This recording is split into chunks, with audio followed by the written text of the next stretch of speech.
First question I would like to ask the Honorable Minister is that, sir, can you please tell this House, okay, what is the amount that is being spent on making one doctor? This is very important, sir.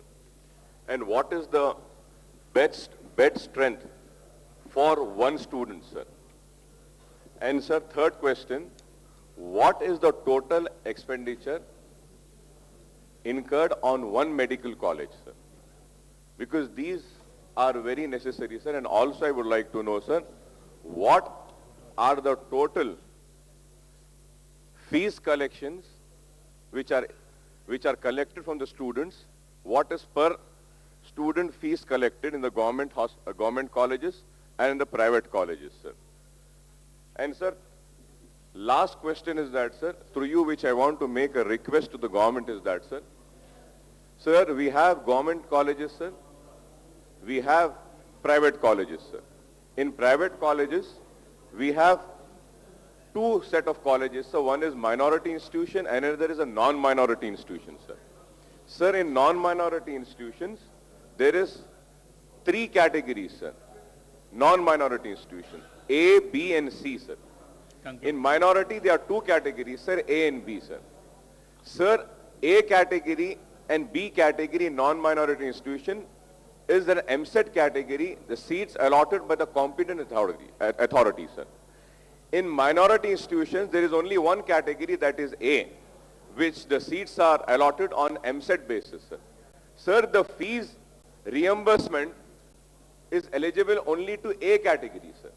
Sir, well, A and B are all meritorious students, sir, in non-minority colleges. For example, sir, me, if I write an MSET and I am a meritorious student, I can get a seat in non-minority institution in A category or B category. If I get an admission in B category, sir, the fee structure in B category is 2 lakhs rupees, sir. Right. Next. In minority institution, sir, it is 55,000, sir.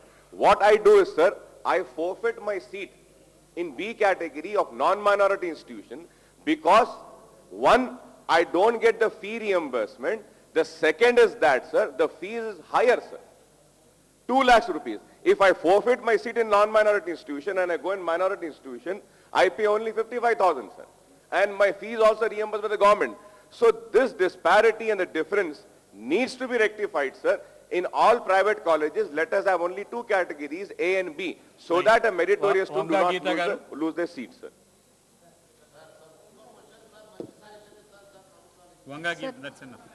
Thank you speaker sir. Sir, మీ ద్వారా మంత్రి గారికి దృష్టికి తీసుకొస్తా ఉన్నాం. సార్, private medical కాలేజీలు, dental కాలేజీల్లో ఇన్స్పెక్షన్కి వచ్చిన సమయంలో తప్ప బోధనా సిబ్బంది కానీ ఇతర సౌకర్యాలు కానీ రెగ్యులర్ డేస్లో మాత్రం ఉండటం లేదు. ఈ విషయం ప్రభుత్వ దృష్టికి వచ్చిందా? వస్తే ఏం చర్యలు తీసుకుంటున్నారు? సార్, సార్, కాకినాడలో రంగరాయ మెడికల్ కాలేజ్ చాలా ఓల్డెస్ట్ కాలేజ్ అండ్ చాలా ప్రెస్టీజియస్ కాలేజ్ సార్. దాంట్లో సుమారు 1100 మంది ఎంబీబీఎస్ కానీ, పీజీస్ కానీ, అలాగే హౌస్ సర్జన్స్ కానీ ఉన్నారు. కానీ అక్కడ స్టాఫ్ చూసినట్లయితే ప్రొఫెసర్స్ కానీ, అసోసియేట్ ప్రొఫెసర్స్ కానీ, అదేవిధంగా అసిస్టెంట్ ప్రొఫెసర్స్ కానీ సుమారు 57 ఖాళీలు ఉన్నాయి. అవి ఎప్పటి లోపల భర్తీ చేస్తారు? అదేవిధంగా 2 జిల్లాలకి సరిపడే గవర్నమెంట్ జనరల్ హాస్పిటల్ ఈ మెడికల్ కాలేజీకి అటాచ్ అయింది. దాంట్లో ఎంఆర్ఐ అంటే సిటీ స్కాన్ ఏర్పాటు మాత్రం లేదు. ఇది ఏర్పాటు చేయాలని మీ ద్వారా మంత్రి గారు. అధ్యక్ష, మొట్టమొదటిసారిగా మాకు ఈ సమావేశంలో మాట్లాడే అవకాశం కల్పించినందుకు మీకు, మా నియోజకవర్గ ప్రజలకు, ముఖ్యమంత్రి గారికి ధన్యవాదాలు తెలియజేసుకుంటూ, అనంతపురంలో మెడికల్ కాలేజీ ఏర్పాటు చేసి 3 సంవత్సరాలు అయింది అధ్యక్ష. ఆ కాలేజీలో ఇప్పటికీ సిబ్బంది అరకొరగా ఉంది. అలాగే 500 బెడ్స్ పెంచే ఆలోచన కూడా హాస్పిటల్కి కావాల్సిన అవసరం ఉంది. అనంతపురం మెడికల్ కాలేజీలో సిబ్బంది తగినంత మంది లేని వల్ల చాలా ఇబ్బందులు పడుతున్నారు విద్యార్థులు, రోగులు. అదేవిధంగా అనంతపురంలో దూర ప్రాంతాలకు వెళ్ళి వైద్యాలు చేసుకోవాల్సిన పరిస్థితి కూడా చాలా కరువు ప్రాంతం కాబట్టి ఈ ప్రాంతంకి వైద్య సిబ్బంది తగినంత లేనందువల్ల చాలా ఇబ్బంది పడుతున్నారు. మెడికల్ కాలేజీ ఉండి కూడా సరైనటువంటి వైద్య సిబ్బంది లేరు. చాలామంది ఖాళీగా ఉన్నారు.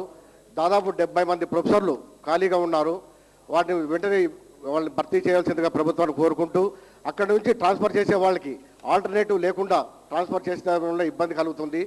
అలాగే డిప్యుటేషన్ కూడా చేయకుండా ఆపాల్సిందిగా ప్రభుత్వాన్ని కోరుకుంటూ, అలాగే వైద్య కళాశాలలో ఒక డయాలసిస్ యూనిట్ కావాలని కూడా చాలా ఇబ్బందిగా ఉంది. డయాలసిస్ యూనిట్ ఏర్పాటు చేయవలసిందిగా ప్రభుత్వాన్ని కోరుకుంటున్నాము.